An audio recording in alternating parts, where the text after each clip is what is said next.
Good evening, ladies and gentlemen. Welcome to the Leawood, I'm going to say Leawood Planning Commission. You would think after 8 months I would get that out of my vocabulary. Welcome to the regular session of the Leawood governing body tonight. At this time, I would call the meeting to order and ask the clerk to call the roll, please. Mayor Elkins is present and presiding. Councilmember Phila. Here. Councilmember Sunkel. Here. Councilmember Larson. Here. Councilmember Guyad. Here. Councilmember Sipple. Here. Councilmember Harrison. Here. Councilmember Kane. Here. And Councilmember Castor. Here. Thank you, Mr. Powell. I find that the entirety of the governing body is here, so of course a quorum is present and we can move on to the business of the evening. At this time, I would introduce our scouts to lead us in the Pledge of Allegiance. Welcome to Leawood. Audience, attention. Audience, please rise. Please place your hand over your heart. Color guard, advance.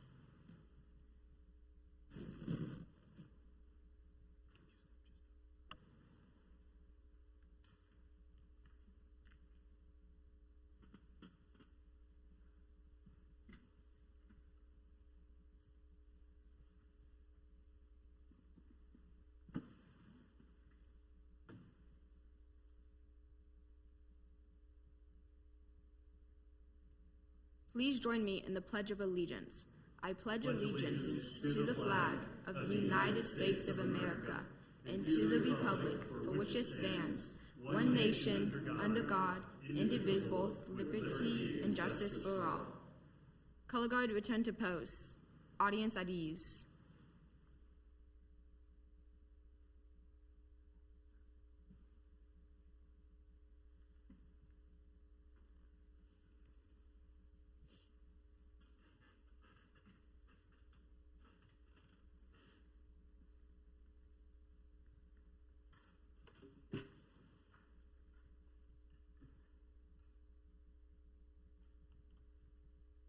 The audience may be seated.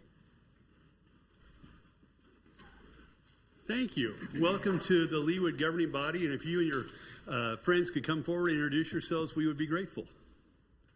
Hello, I am Kendall Cox. I am currently a Life Scout and about to get my Eagle in like 3 days. I was SPL for 6010. We formed back in 2019 in February when girls were first allowed to join Scouts. And we have officially got 17 Eagles through our troop. That's fabulous. Congratulations.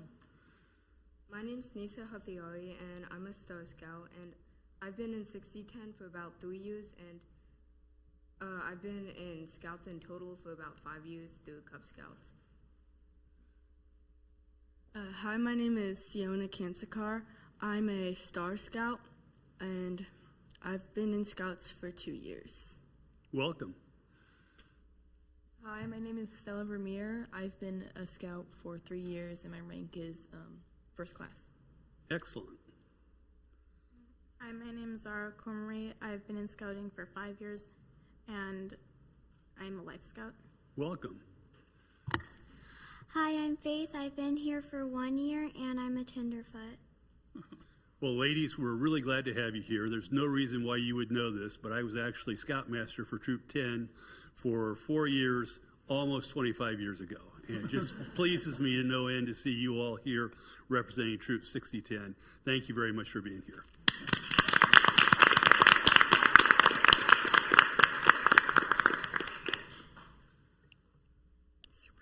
And with that, we'll move on to the agenda. Hopefully you all noticed that there was a change to the agenda late this afternoon.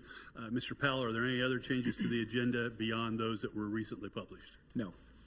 Thank you. If there are no other changes to the agenda, is there a motion to approve? Move to approve. Thank you, Mr. Sipple. Is there a second?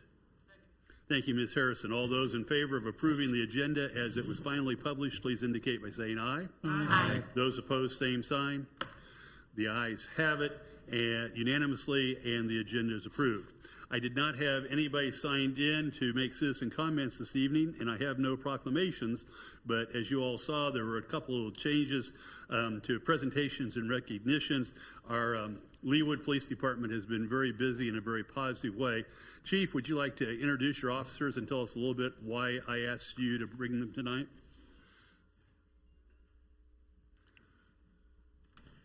Brad Robbins, Chief of Police. Got the message that you would like to recognize two of our officers here in front of the council. The first one is Detective Mark Teerink, who I think several of you have met.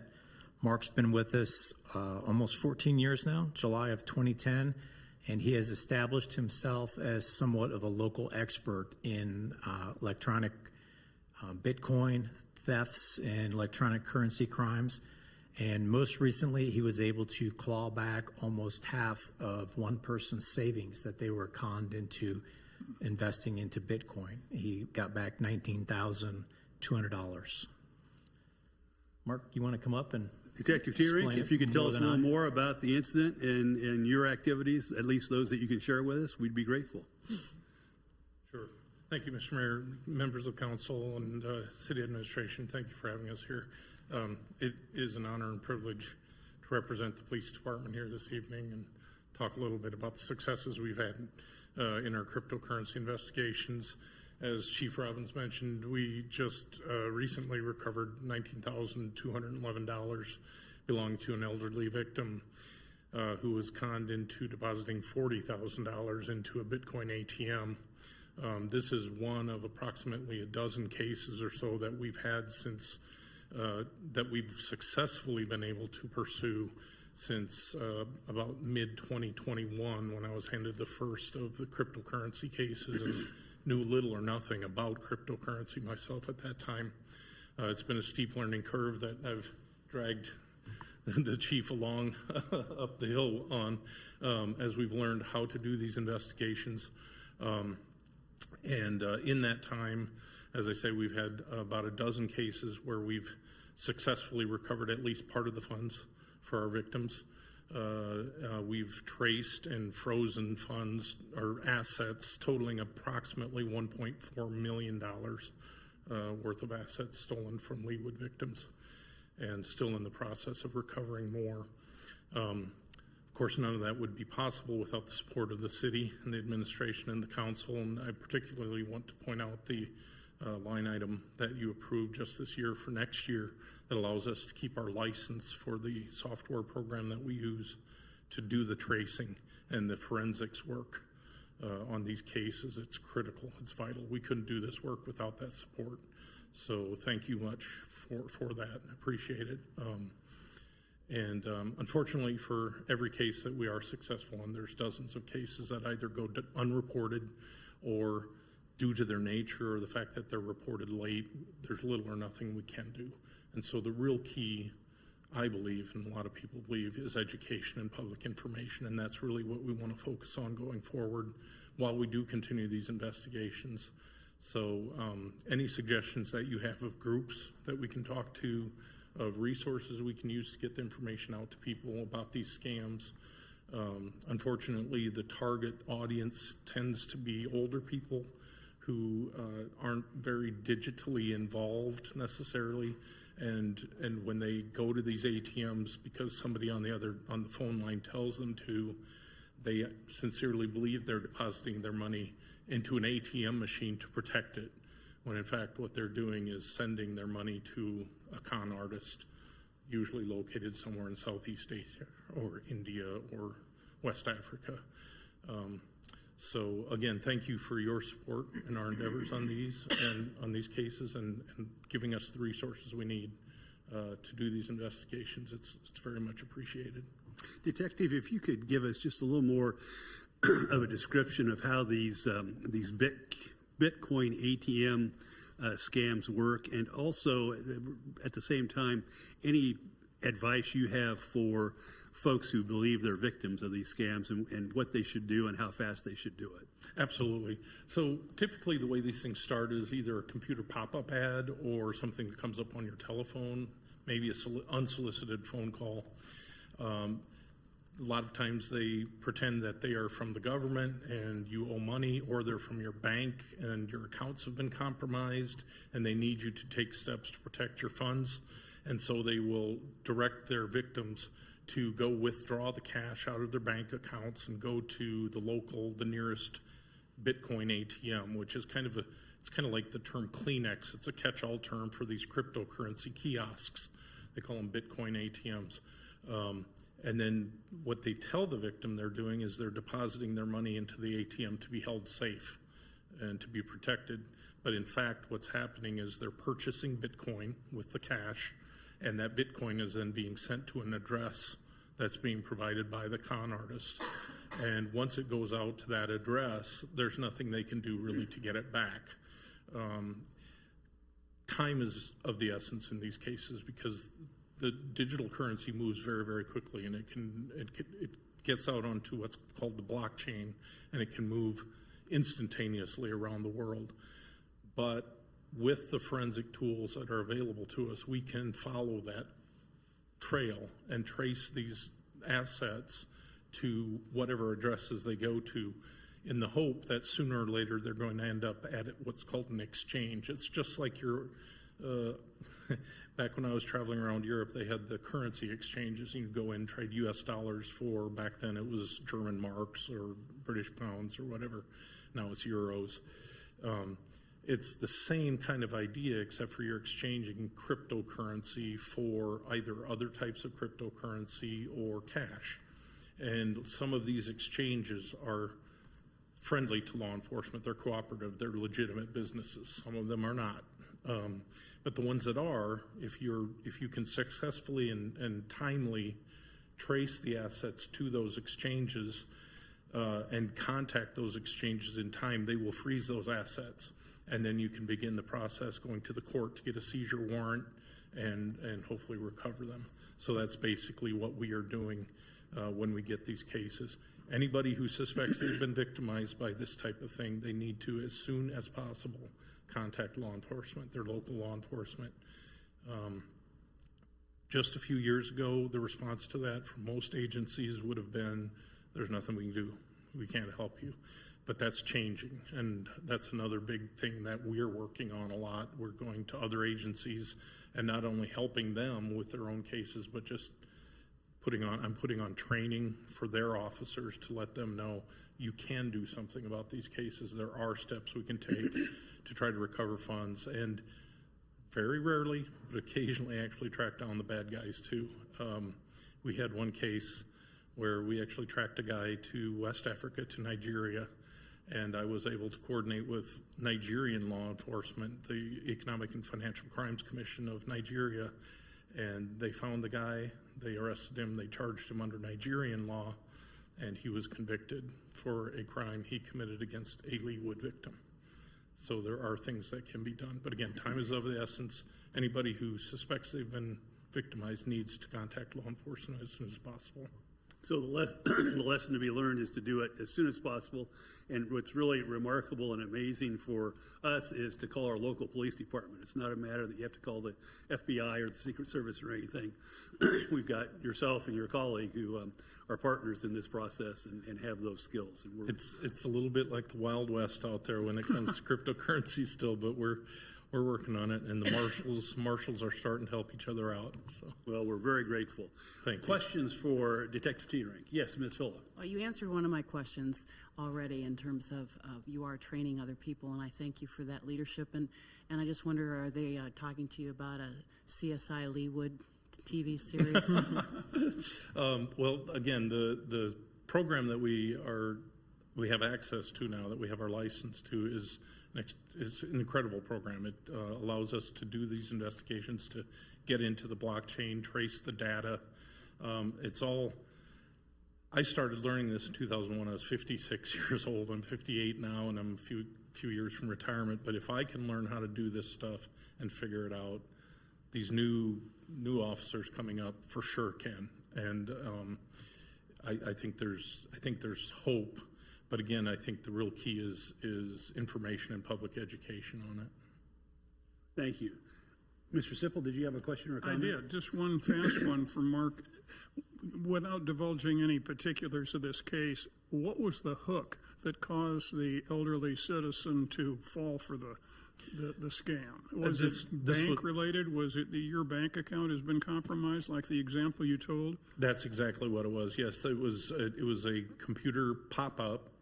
She went on to, in fact, I think she was going on to her computer to actually check her accounts, and a pop-up came saying, your accounts have been compromised, you need to call this phone number, and there was a phone number listed, and then she called that number, and it purported to be a representative from her bank telling her, yes, your accounts have been compromised. We believe it's an inside job, which is another key thing that they often do. They'll say, we believe it's an inside job, so don't tell the tellers, don't tell anybody at your bank what's going on. You need to go to your local branch, withdraw all of your cash, and we'll help you protect it. And then the rest, they just follow them down the rabbit hole. Thank you. Thank you, Mr. Sipple. Other questions or comments for Detective Teerink? Well, again, thank you so much. The city is indebted for your service, and our citizens are really grateful. And we're grateful that you've decided to be here in Leawood, and hopefully you'll stay at least through that retirement age.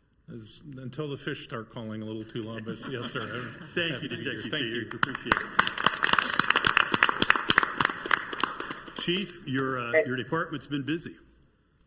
We have. As you saw in our report for July, we recognized Officer Riley Hulse. Riley was, he's usually up in the wee hours in the morning on midnight shift, but he came in early on July 13th to help work with a traffic enforcement grant. And while he was getting ready to log in and hit the streets, he heard a medical call come out in the 1900 block of Pawnee. He realized that he was closest, and when he got there, he found a somewhat unresponsive 1-year-old in his parents' arms. So he took the child, administered some back blows, and got the child breathing and crying before anybody else got there. So we have already awarded him our Department Lifesaving Award, and the mayor asked if he could come and be recognized before you all as well. Officer Hulse, if you could step forward and introduce yourself. I'm Officer Riley Hulse. I've been with the department for 3.5 years now. How long have you been on the job? 3.5 years. 3.5 years. So, and have you ever had this opportunity before? I have not. What was going through your mind when you saw what you saw? Just glad that our department is pretty good with training in terms of practicing CPR. We do it a couple times a year, so it prepared me for the incident.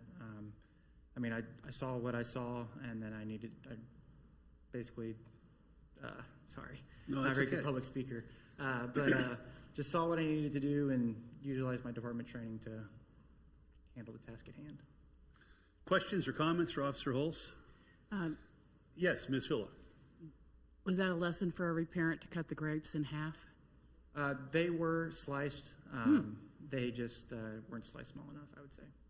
All righty, so it went flying, huh? Mm-hmm. Thank you. Good. Well, again, thank you for your service and for the way you reacted in a really difficult situation. Thank you. On behalf of the city of Leawood, we just wanted to recognize your service and to thank you for all that you do. So, thank you. Do you have anybody here you'd like to introduce as well? Just my fiance, Haley, back there. We get married in November.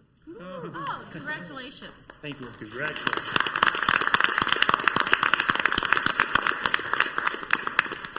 Thank you, Chief. It's a day to be proud of our police department. I have no special business today, so that takes us to the consent agenda. Are there items on the consent agenda that any governing body member would like to withdraw? Yes, Ms. Hull. Which item was about the pickleballs? Sorry. Bless you. That's part I don't know how to do on. Which item was the pickleball? G. Thank you very much. That's the one I want to pull. Okay. Any other items to be withdrawn from the consent agenda? If not, is there a motion? Motion to approve. Thank you, Ms. Larson. Is there a second? Thank you, Mr. Sipple. The motion is to approve the balance of the consent agenda with the exception of item G. All those in favor, please indicate by saying aye. Aye. Those opposed, same sign. The ayes have it unanimously, and the consent agenda, with the exception of item G, is approved. Ms. Phillip, item G. Thank you. I just wanted to pull this. It's not necessarily a planning issue, but I'm guessing this was the old tennis facility that we're talking about. Correct, and then they kind of transformed into D1, which was kind of a training facility for different sports and that kind of thing. And so now they have pickleball that's part of that, all in the interior. Right. And this particular application is for a sign. So part of the question might be for Chris Claxton, because I was curious how many pickleball courts are there, and then the question is how does that help alleviate the pressure of getting more pickleball courts in the city now that you have this venue? I'm not really sure how many pickleball courts. I think There's 8, Okay. there's 8 within this. Okay. So you've tried it out? many times. Oh, good. So this is not it's just a new sign. Correct. How It's long been is it- there quite a while. How long do you think it's been there? Yeah, 2-3 years maybe. Okay. Serving as pickleball, it's had lots of lives. That Right. building has had lots of lives. Yeah, you learn something every day. I didn't know there's pickleball. So move to approve. Thank you. Is there a second? Second. Thank you, Ms. Kane. Any further discussion of the motion? If not, all those in favor of approving item G from the consent agenda, please indicate by saying aye. Aye. Opposed, same sign. The ayes have it, and item G is unanimously approved. Brings us it brings us to the mayor's report this evening, and I just have a couple of items. On August the 6th, Ms. Stoddard and Mr. Lay and I hosted Congresswoman Sharice Davids for a tour of the Tomahawk Creek Parkway, as well as the Tomahawk Creek Parkway Park. As you all are aware, we are about to start a project to lift Tomahawk Creek Parkway out of the floodplain, and thanks to the efforts of Congresswoman Davids, we are receiving a significant contribution of federal funds. Federal funds from the government to help us in the design and construction of that project. She was delightful. She spent some time here at City Hall and then went with us down to Tomahawk Creek Parkway. She was quite impressed by the parkway as well as the park, as well as the sculpture garden that goes along the parkway. So we enjoyed having her present. And then on Friday, she hosted a celebration for the county of all the county projects that received federal funding this year, and that was at the Johnson County Community College, and I was privileged to join her for that celebration. On August the 6th, the same day that was a busy day for us with Congresswoman Davids here. On that same day, I joined the Leawood Chamber of Commerce for its annual school district update that was hosted by the University of St. Mary. And at that particular luncheon, the superintendents of both Blue Valley and Shawnee Mission made presentations about the start of school and some of the challenges they're facing and some of the accomplishments that they've made. Interesting to note, although neither of the high schools are in our city, both of the superintendents were once principals and associate principals at Blue Valley North High School. So many of us I know had children who went through Blue Valley North, and it would be an indication, I think, of just how the quality of education that our children got when they went to Blue Valley North. We also received a presentation from the University of St. Mary.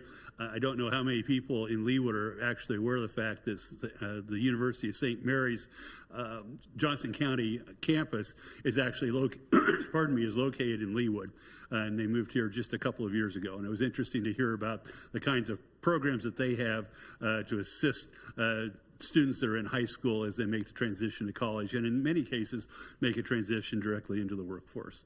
So it was helpful and interesting to hear from them.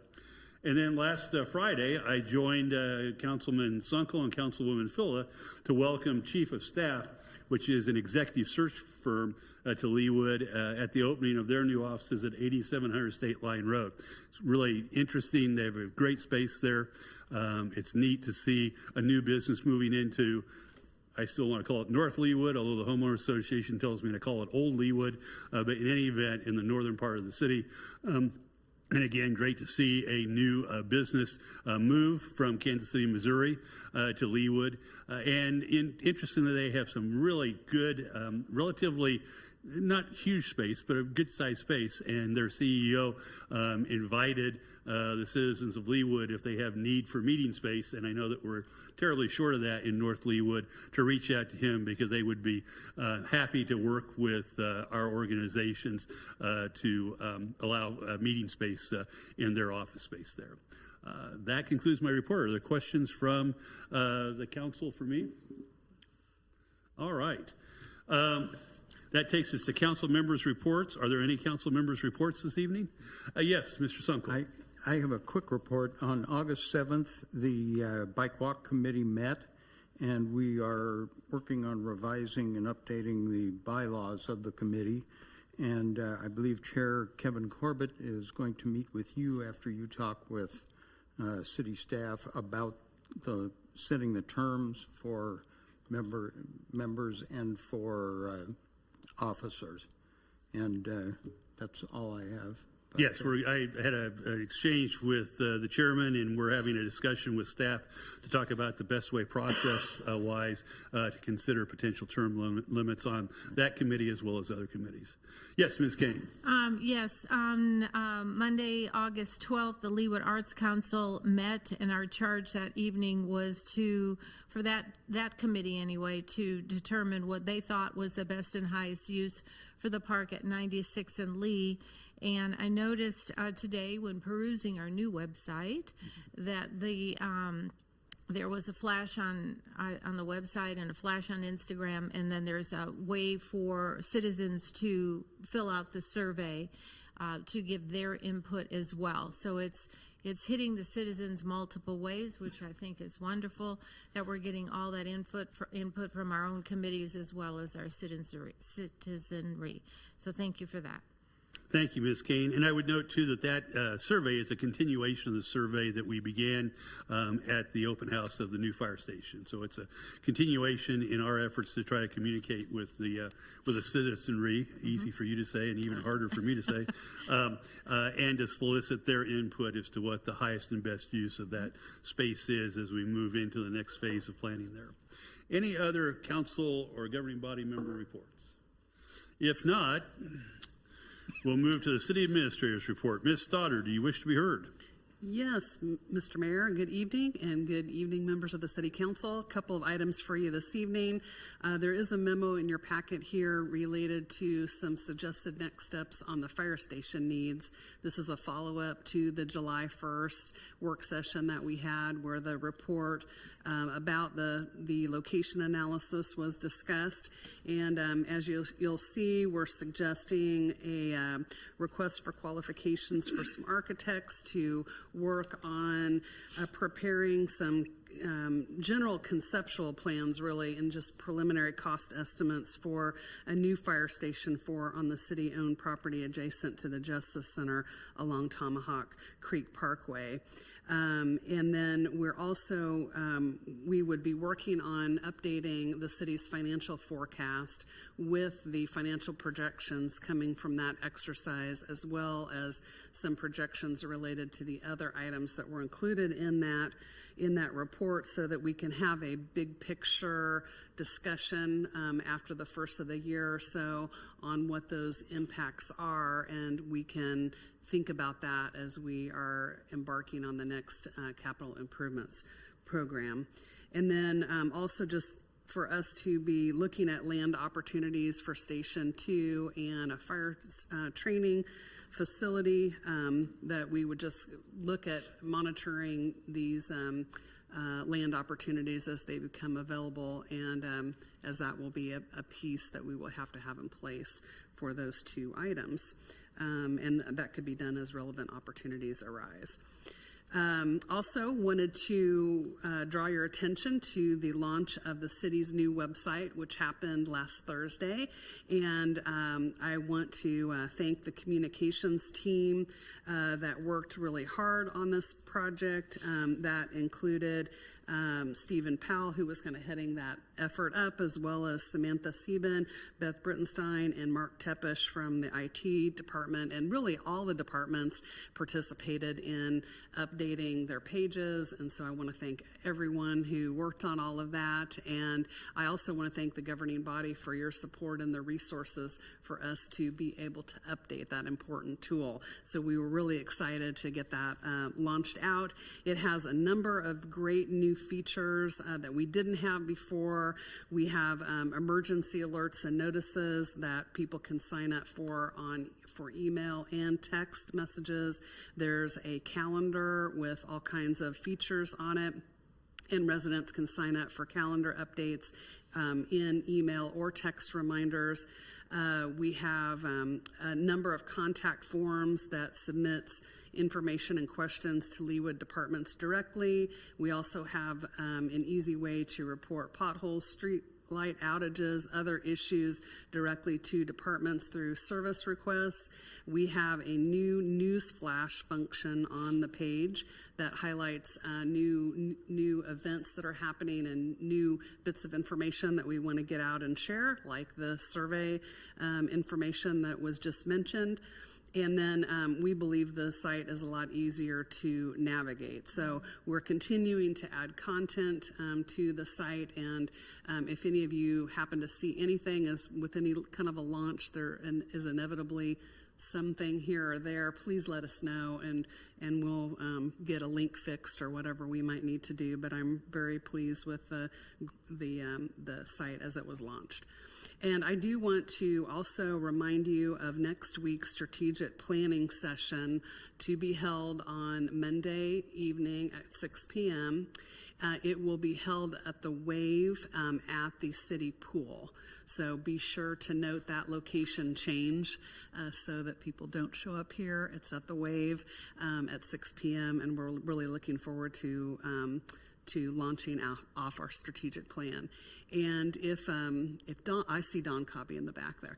Don, if you might be able to come forward briefly and report for us on this finance update, which was, I think, some good news relative to the region.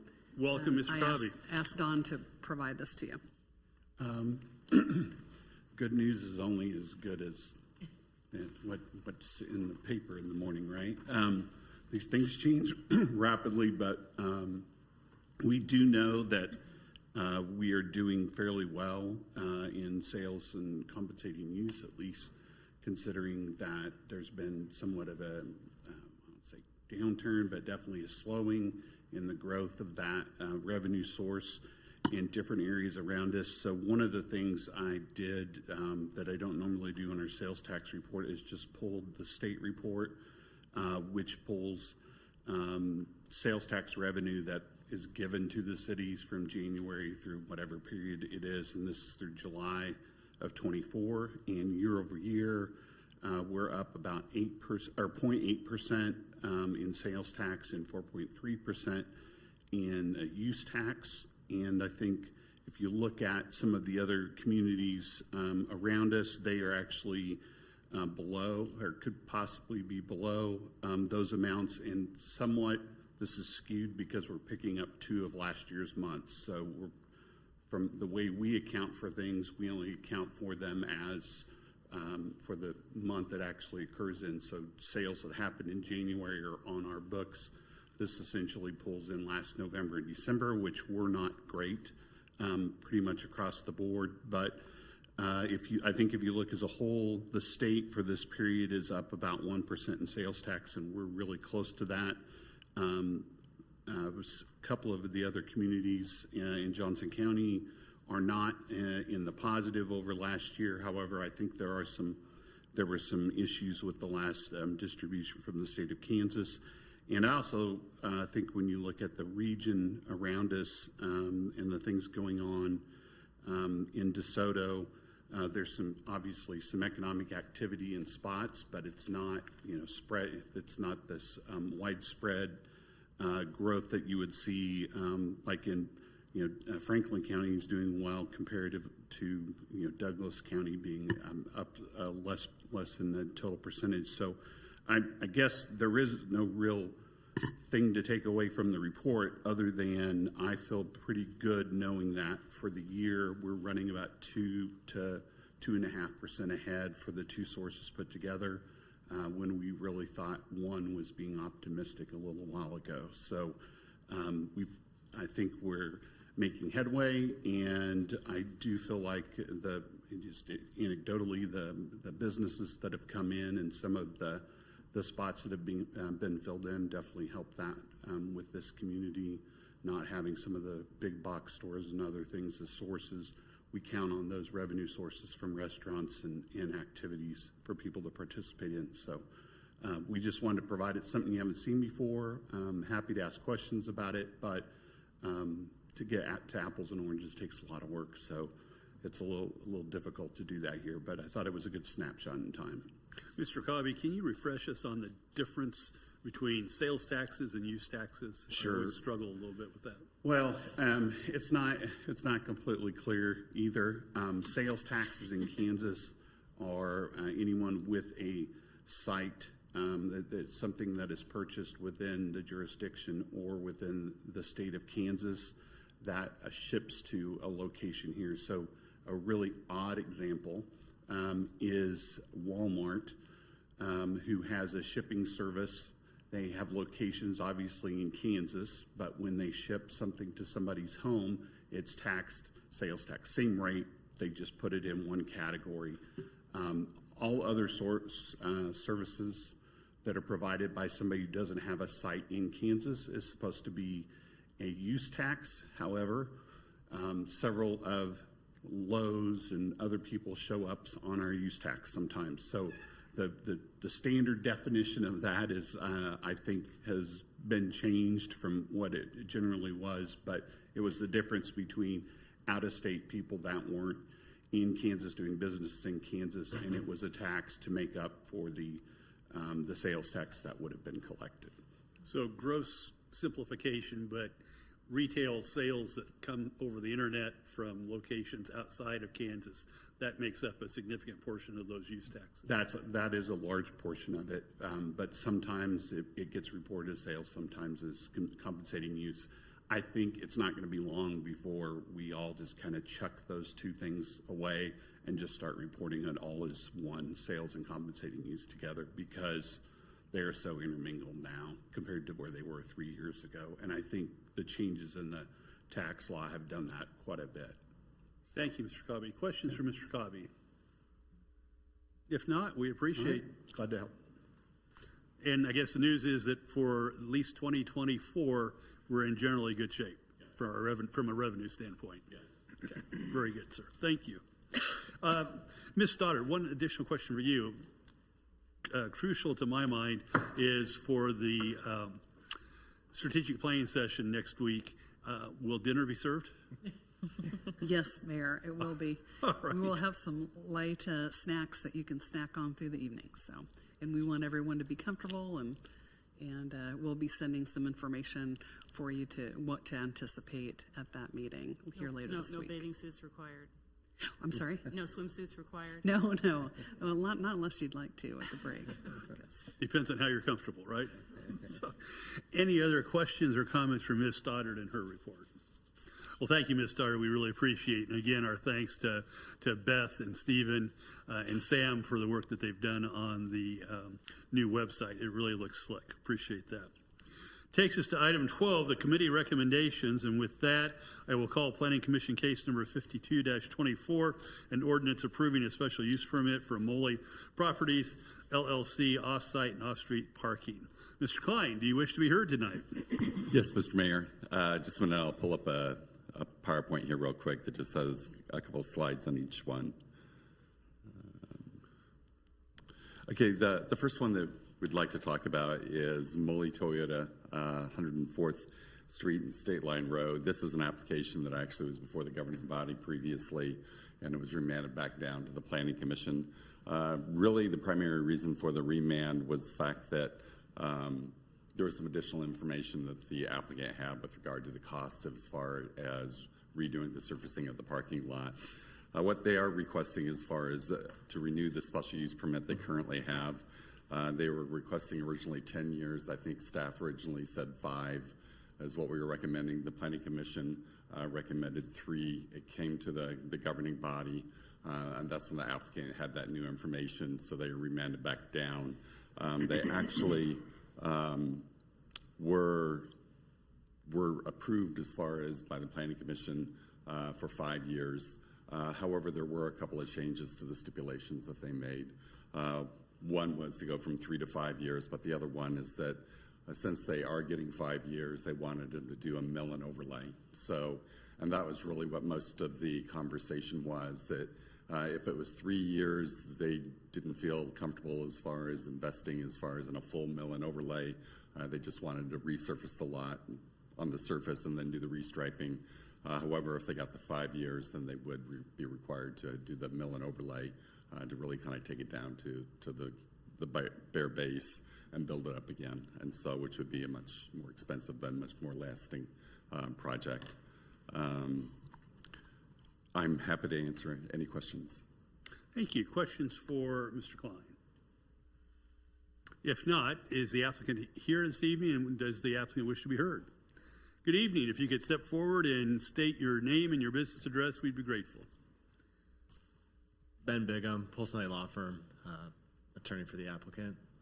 Just really not much to talk about here. I think we've fleshed out a lot of the confusion and reconnected the information that we had before the governing body that then we brought back to the planning commission and got the stipulations changed to bolster that resurfacing method that we're going to employ. And I think I've only got good news to report.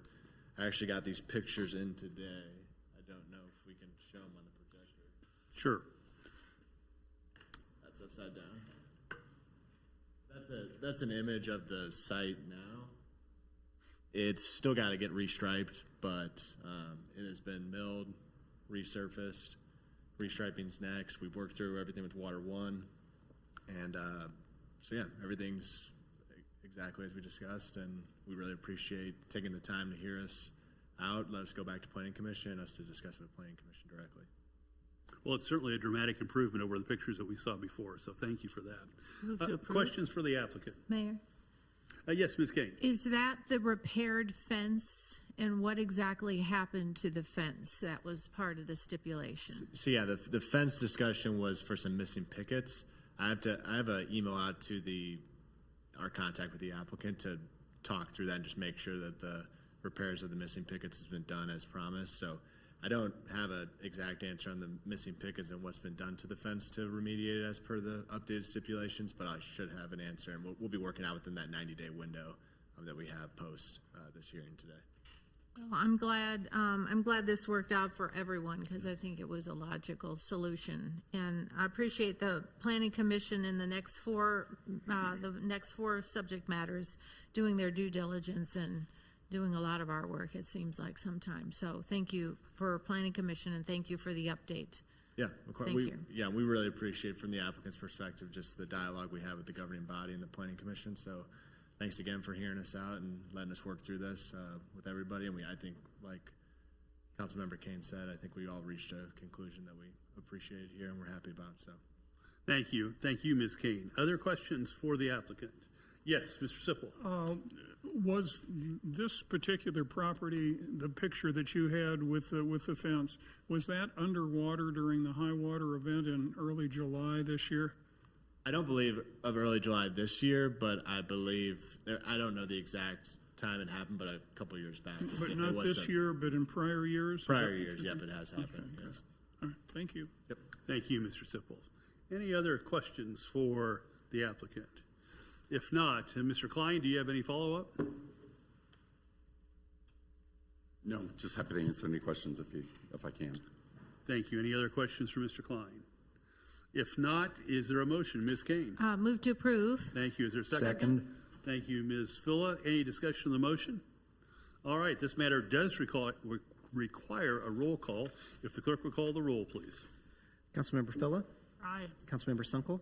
Aye. Councilmember Larson? Aye. Councilmember Guyad? Aye. Councilmember Sipple? Aye. Councilmember Harrison? Aye. Councilmember Kane? Aye. Councilmember Castor? Aye. Thank you, Mr. Powell. I find that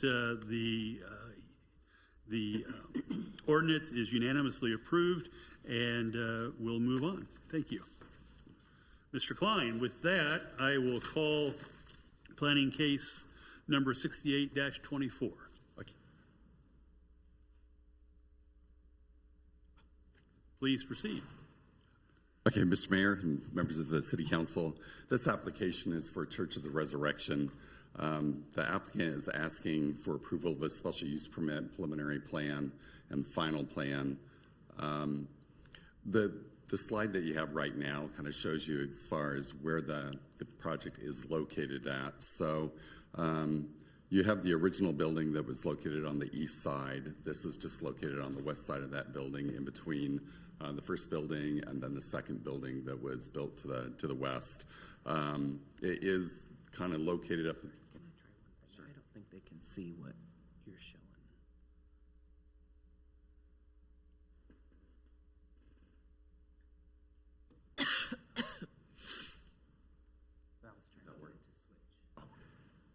See if he can get it. Can you see as far as, no?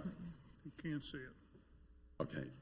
That application, as far as the project, is all located up next to that first facility on the west side. So it's actually about a little over 350 feet from Quail Crest that's located directly south.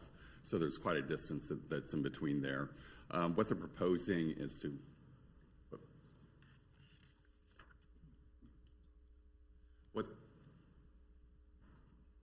What they're proposing is to have, as far as two playgrounds. One is a smaller playground for your younger children. One is a larger playground that'll have some nice structures as far as play structures that are located in there. The largest is Pegasus, which is located, and it's about 23 feet 9 inches in height, so it's just under the 25 feet max that's located there. Just to the south of that, they plan on having as far as sport courts. There'll be two of them. They can be used for basketball. They can use pickleball for a number of different things. Are you able to see? Not yet. No.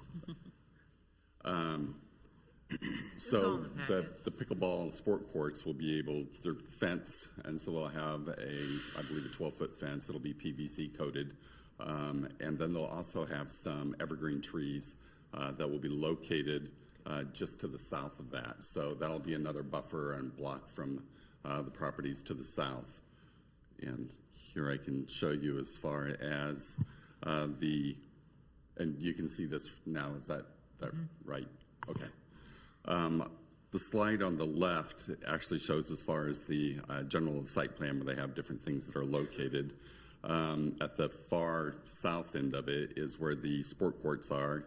That you can see there. Just to the north of that is the larger play area for older children. To the kind of the northeast of that is a smaller play area for smaller children. And then they also have a shade structure that they're going to have out there as well for different activities. And so here, this particular slide shows you as far as the fence surrounding the sport courts.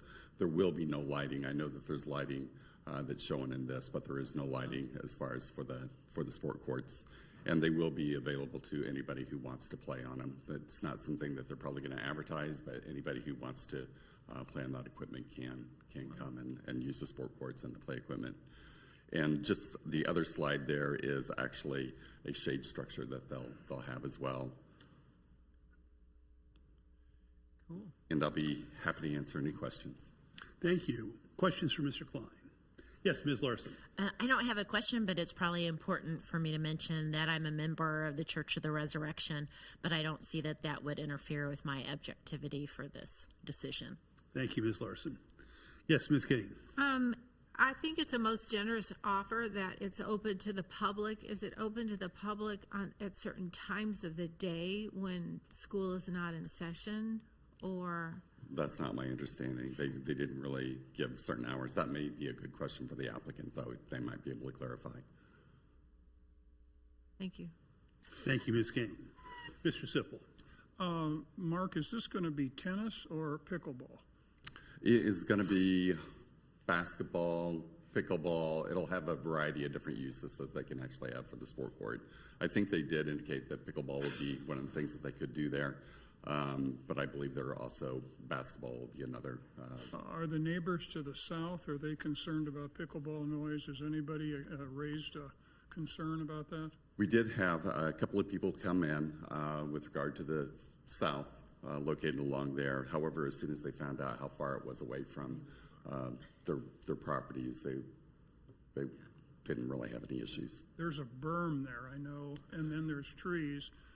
Before you get to that housing development. So as long as they're okay with it, I'm okay with it. That sounds good. Thank you, Mr. Sipple. Other questions or comments? Yes, I'm sorry, Dr. Castor. Yes, does Leawood have an ordinance as far as just time of day and evening when sport courts can be used? Or since this doesn't have lights, I'm imagining nobody's going to use it at night, but do we have some kind of guidelines for businesses and residents who have these sport courts? I think with the new sport court ordinance, we do have a limitation. I think like 10 o'clock is what we have as far as lights. But with this one, it'll probably just be used in daylight pretty much. All right, thank you. Thank you, Dr. Castor. Any other questions for Mr. Klein? If not, is the applicant here and do you wish to be heard? Welcome to Leawood. If you could state your name and address for us, we would be grateful.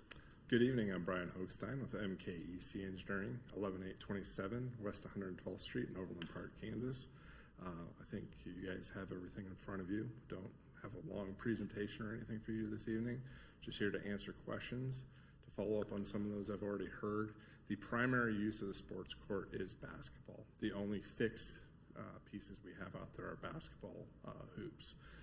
They will have the ability to use a portable pickleball net, but they really think about 90% of that use is going to be basketball. What most of these improvements do for them is they have Wednesday night classes, and often they get rained out because their only use out there is a big open green field. So when they started fundraising for the playground, that was a big part of this, was to create some surface areas that if it stopped raining, the kids can go outside.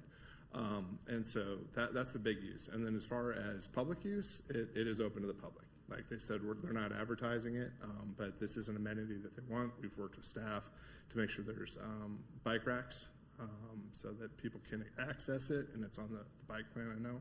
So, and then the last was, I think, the screening. So yes, there is a 6-foot berm on the residences to the south. This is very intentionally located between two very large structures, both to the east and the west.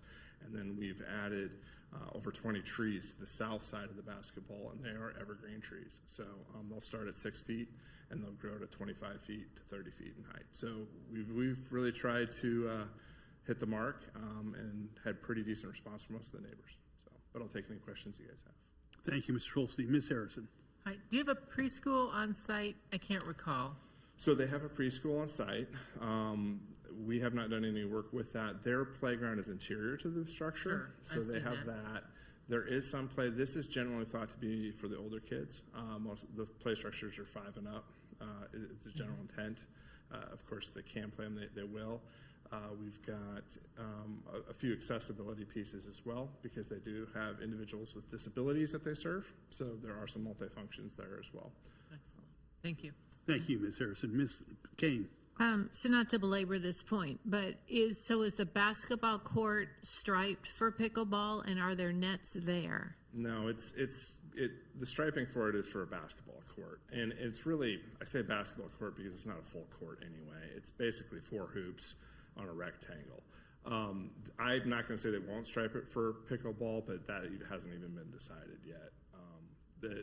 All we've heard is some 3-point arcs for the hoops, and that's it. So if they do pickleball, what we heard is the temporary nets would have to be rolled out from storage and set up. And so that was the extent of the pickleball conversation. So it doesn't sound like anything the neighbors need to worry about then. I don't, well, I want to be careful I say this. The teenagers were not interested in pickleball. They wanted basketball. So. Thank you. Thank you, Ms. Kane. Any other questions for Ms.? Yes, Mr. Sippel. What is your timetable? When do you hope to have this ready for the kids to use? They would like to go as quickly as possible. This has been a little bit coming for the church, and they would like to, by early summer, be fully operational. Part of the issue is timelines and scheduling. The products they're putting in, I can attest to their quality, very high quality, but because they're very high quality, they have long lead times. There's a stainless steel slide on it. That is 16 weeks out from when you guys say go. So, I mean, there's some time here. And then safety surfacing has to be done in temperature ranges that are acceptable. And I think we'll probably get into winter before that. So they may do concrete flat work, like the basketball courts and that, so that it can cure over the winter. But the rest of the playground will be completed in the spring of 2025. And the whole thing is going to be surrounded by a fence, so errant balls and things won't go out into the parking lot and be a hazard? The sport court has a 12-foot black vinyl chain link fence on the north, west, and south sides on it. So the east side facing the building is open, but the other 3 sides are enclosed. Thank you. Thank you, Mr. Sipple. Anything else from Mr. Holstein? Well, thank you very much. We appreciate your work, and we're appreciative to your client for making a facility like this available to the public. Yes. Mr. Klein, anything else to present? No, not on this particular application. Thank you. If not, is there a motion? Move to approve. Thank you, Ms. Harrison. Second. Is there a second? I'm sorry, was that Mr. Sunkel? Yes. Thank you. Any discussion of the motion? If not, this does call for a roll call vote. I would ask the clerk to call the roll, please. Councilmember Kane. Aye. Councilmember Castor. Aye. Councilmember Sipple. Aye. Councilmember Harrison. Aye. Councilmember Larson. Aye. Councilmember Guyad. Aye. Councilmember Phila. Aye. Councilmember Sunkel. Aye. Thank you, Mr. Powell. I find that the ordinance is approved unanimously, and we will move on to call case number, Planning Commission case 69-24. Mr. Klein. Mr. Mayor and members of the City Council, this application is for the Church of the Nativity. They're proposing modular classrooms to be located on the west side of where the current buildings are located right now. It's for a special use permit, preliminary plat, and preliminary plan. And it's located south of 119th Street and east of Tomahawk Creek Parkway. Currently, right now, the site in which the church is located actually, parts of it are not platted yet, and so part of this application is to actually plat everything into a single lot, because these will be accessory use buildings, and they're supposed to go on as far as on the primary use, and so that's the reason why this is part of it. This is for a preliminary plan and preliminary plat, so not a final plan and final plat. You'll actually see that come forward at a later date. The applicant is again proposing as far as to have these 2 modular units that they're proposing. Each one will have 2 classrooms. Each classroom will be a little over 1,600 square feet, so I think total the buildings are a little under 3,300 square feet. They're about 14 feet, a little bit more in height, but below the 15 feet as far as what's required for accessory uses. You can see as far as the path in the slide to the right, showing as far as where there's a pedestrian connection that goes over to the 2 modular units that are located there. Part of it they'll modify as far as the playground, the existing playground that's there. Some of it will be taken out, but they'll also keep parts of that existing playground that are located there as well. During the public hearing, they indicated as far as that the classrooms for these particular modular units would probably change classes about twice a day, where they'd actually have to go over to the main buildings. The buildings themselves are constructed out of kind of a manufactured wood. They'll be tan and a light brown. Again, they're a little over 14 feet in height. They will have some landscaping that'll be along the ends of them to kind of block as far as especially where the utilities are on these units, and to buffer them a little bit from the adjacent single family to the south. And I'll be happy to answer any questions. Thank you, Mr. Klein. Questions for Mr. Klein. Ms. Kane. Did they take your recommendation about using a white roofing material as opposed to a black roofing material? Just curious. I think that they were open to it. I don't know that I have confirmation of that, but that's something that we would push for. And They were looking at as far as doing it, because these are already made, and so. And then did I read correctly that this will be essentially the 3rd grade will be outside in these 2 trailers? They indicated that it'd be about 3rd grade, yes. So all the nativity kids in 3rd grade will be in these 2 trailers, all but 2 times a day. I don't know about all of the 3rd graders. That's probably a better question. I better let the applicant address, but they did indicate that they would be used for 3rd grade classes. Thank you. Thank you, Ms. Kane. Other questions for Mr. Klein? Yes, Dr. Castor. And how long do we allow temporary buildings before they have to come back for approval again? Buildings are allowed for 2 years before they have to come back. In fact, as far as on the next case, they have a current temporary building that they're using right now that they'll be back in to renew that special use permit for Leawood Elementary and Middle School. All right, thank you. Thank you, Dr. Castor. Any other questions for Dr. Castor? Or for Mr. Klein? Mr. Klein, you can step back. Is the applicant here, and does the applicant wish to be heard? Great. If you could step forward and please introduce yourself and your address, we would be grateful. My name is Harriet Grindle. I'm with Multi-Studio. We're located at 4200 Pennsylvania in Kansas City, Missouri. We're the architect, and I have... My name's Luke Jennison, the principal at Nativity Parish School, 3700 West 119th Street. Thank you. Welcome.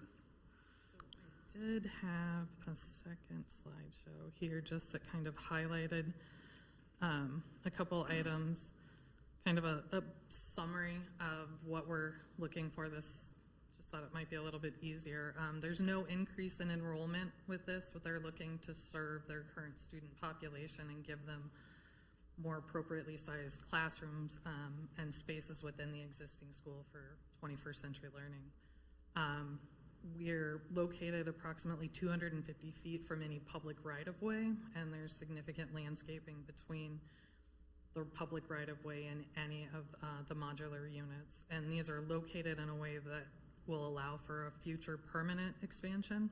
So these are seen as not to be a long-term solution for the school, but simply a way for them to service the students that they have now until they can get the fundraising and the permanent expansion built. And then just had another image here that had highlighted kind of in the blue where those units are and showing the additional landscaping that we're proposing in those green circles around the existing, around the new modular units, in addition to all of the existing landscaping that exists along the drives as well.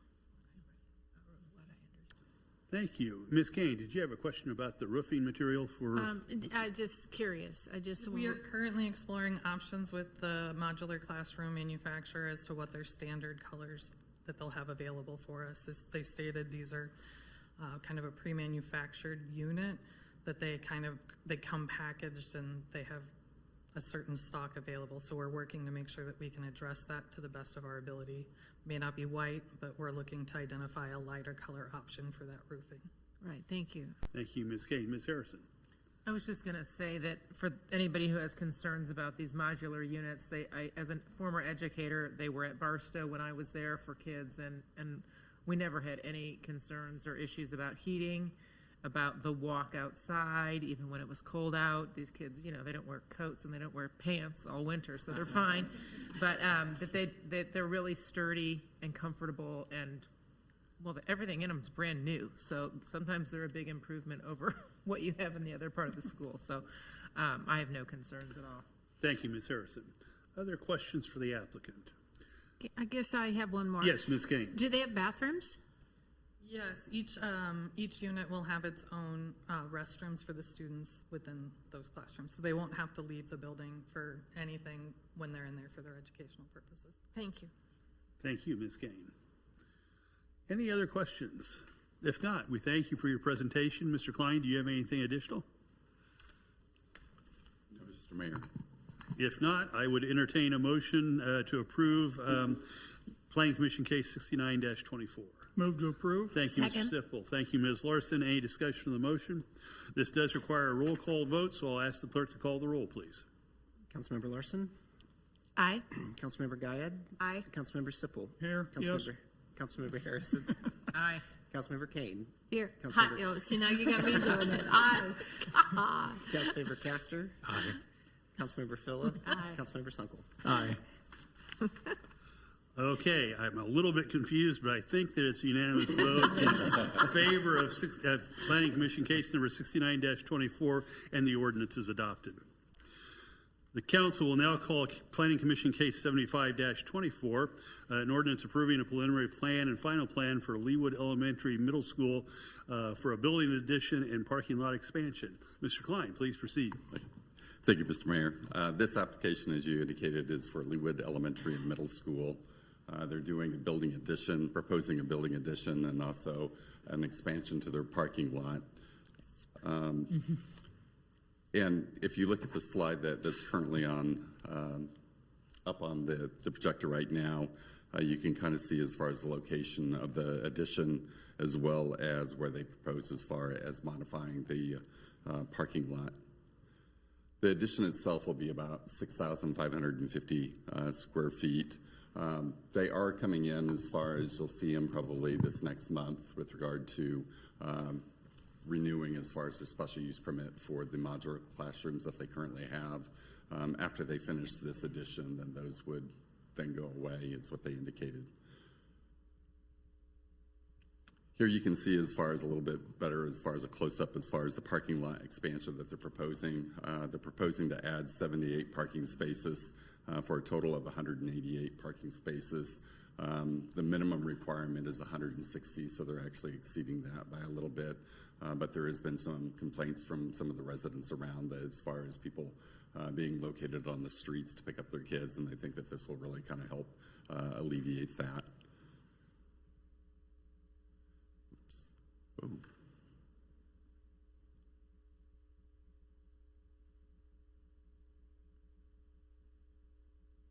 Yeah, they have so much green space. Let me get back there. Yeah. And then I was going to show you a picture as far as the elevations of the school building addition. As you can see, it kind of blends as far as the two different materials that are located on that building right now. And so they kind of called this kind of a whimsical way of kind of interfacing those two materials that they have. So it has some kind of more of the tan that's located toward the top, but however, that's interspersed with some flex as far as the red brick that's located in there as well. So that's how they're kind of addressing that item. And I'll be happy to answer any questions. And I'm sorry, I should have mentioned this earlier, but through an oversight, the Planning Commission's report for the governing body was omitted, and another report was duplicated. So you'll find on the dais the actual Planning Commission report for this case. I'm sorry that I didn't mention that earlier. Does anyone have questions for Mr. Klein? Yes, Ms. Kane. Well, I read the old one, so maybe I'm reading wrong then. It said something about 135 caliber inches of trees will be lost, and there was some miscommunication and stipulation for, we'll reference that. And then it said, we've discussed this with the applicant and will work with them prior to the governing body meeting to ensure that this requirement is met and meets the LDO. So did that happen? And they did. They have done that. And my kids went to, middle school here, not elementary school, and that parking was an issue over there. So I'm glad, and I'm sure the neighbors are glad that this parking, because they were woefully underparked in that location, and it's a hopping place. So appreciate this. Thank you. Thank you, Ms. Kane. Ms. Larson. I want to agree on the parking issue. Our children went to both of these schools, and I love these plans. I think it'll be a terrific addition to the school. And my only regret is that they didn't expand the parking years ago. Yeah. Because it's always been an issue. So that will be a really welcome change for the parents of Leawood Elementary and Leawood Middle. Thank you, Ms. Larson. Mr. Sipple?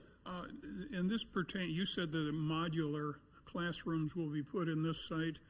They currently exist right now, so they had a special use permit before. That special use permit now has run out, and so now they're coming back before the planning. Well, my question, and it bodes for the previous applicant as well. In case of a tornado, what safeguards do those two schools have to take care of the kids? It's my understanding that they would have to exit the modular unit and go to the interior of the building, but that would be a good question for the applicant. That's what they do. Thank you. Thank you, Mr. Sipple. Ms. Phillip? I'm just curious, overall, is this just getting permanent school building, or are they anticipating growth from the elementary coming up? You know, I think that this was to handle existing classrooms, but I'll let them, because I know that they're going to get rid of the modular units when this is constructed. So I think it's to kind of shift the students inside. Thank you, Ms. Phillip. Other questions for Mr. Klein? Mr. Klein, if you could go back to the layout plan. Yeah, the one with the reds and the greens on it. So the parking lot expansion, I see it there. I'm trying to visualize it in my mind because my recollection is that there is a little bit of parking just outside the elementary school, and my recollection was it's in the spot where the expansion is going to take place. Can you correct me, or if I'm right about that, can you describe a little more about what the expansion is going to be? And I thought actually the expansion was located in an area that didn't really have any parking or anything, that it was kind of going a little bit more to the north, and that where they're modifying the parking lot, that would grow larger. Essentially, they would increase the size of the parking lot there. Let me see. And I know that you can't see my mouth. Can you see my? Oh yeah. Yep. Okay. So here's as far as the parking lot, the building expansion that's located here. Again, about 6,500 square feet approximately, and then off here, I don't think that there is parking over here, but that might be a good question for the applicant to confirm that. Okay, thank you. And can you refresh us on, you mentioned the special use permit is either expiring or has expired. When were the modular classrooms first installed? It would have been a little beyond 2 years ago, because I think they just expired, and so they would be required to renew that now. So they've not been without their special use permit for any material amount of time? Not for a large amount of time, and they know that they can't really use those until they actually get that special use permit, and so that's the reason why they are in. Okay. Thank you, Mr. Klein. Any other questions? If not, you can step back, and if the applicant is here and would wish to comment, please come forward, state your name for our record, and welcome to the Leawood governing body. Dan Drake, Assistant Director of Facilities and Operations for Blue Valley Schools, 14950 Metcalf, Overland Park, Kansas. I think Mark did a great job of introducing the project tonight. I don't have a presentation put together for you all, but I'm happy to be up here and try to address any questions you may have about the project. Questions for the applicant? Well, it seems that Mr. Klein covered it well, so you get to go without questions tonight. Okay. Thank you for being here. You can step back. Thank you. Mr. Klein, anything else? No, Mr. Mayor. Thank you, Mr. Klein. This matter, as the others did, requires a roll call vote. I would ask the clerk to call the roll, please. We need a motion. Motion to approve. I guess I could use a motion first. Ms. Kane? Move to approve. Second. Thank you, Ms. Phila. Now I'll ask for a roll call vote. Thank you. Appreciate the correction, everyone. Councilmember Phila. Aye. Councilmember Larson. Aye. Councilmember Sipple. Aye. Councilmember Kane. Aye. Councilmember Castor. Aye. Councilmember Harrison. Aye. Councilmember Guyad. Aye. Councilmember Sunkel. Aye. And I have this as a unanimous vote in favor of approving Planning Commission case number 75-24, and the ordinance is adopted. Mr. Klein, thank you for your presentation tonight, and as always, thanks to the Planning Commission and the Planning Department for the great work you do. We really Thank you so appreciate much. Yeah, the staff does a good job, and so does the Planning Commission. I have no old business this evening unless someone is aware of something that I'm not. That will take us to new business, and I note that I'd like to schedule a governing body work session for Monday, September the 16th at 6 p.m. in our main conference room for the purpose of discussing a potential tree ordinance in response to a request or an inquiry that was made by a group of Leawood area residents from the north part of Leawood. I would also note, just for everyone's edification, I direct you to the Johnson County Post either today or this weekend, who had an article that discussed the process that Roland Park is engaged in right now to do the same thing. And I think there's an article from a month or so ago, maybe 6 weeks ago, of the work that Prairie Village has done. I think the staff will have some materials for us by the time we have the work session that does some compare and contrast of what the other cities are doing. So, Ms. King. I see that the work session is at 6, and then down below it says the governing body is at 7. So is that going to be a shorty? No, we'll change it to 7:30 for the governing body. Good Thank you, Ms. catch. Kane. Any discussion?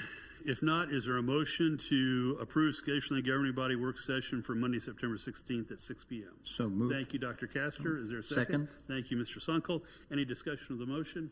If not, all those in favor of approving the scheduling of a governing body work session for Monday, September 16th at 6 p.m., please indicate by saying aye. Aye. Those opposed, same sign. The ayes have it unanimously, and scheduling the governing body work session on September 16th is approved. I would just direct your attention to the upcoming meetings that we have on the calendar right now, including the special calls that we have for the strategic planning session. This is an exercise that we have not, certainly the three of us, have not gone through before, and I don't think we've, as an organization, gone through a planning process quite like this before. So it should be new to all of us. I encourage everybody to come with their creative thoughts about the direction the city should take in the next 3 to 5 years. Change is always difficult, but this is our opportunity to be agents of change. So appreciate in advance the work that we're all going to do over the next several meetings to achieve a strategic plan that we can look to guide our efforts for the next 3 to 5 years. If there's nothing else to come before the commission tonight, we will stand adjourned. Thank you.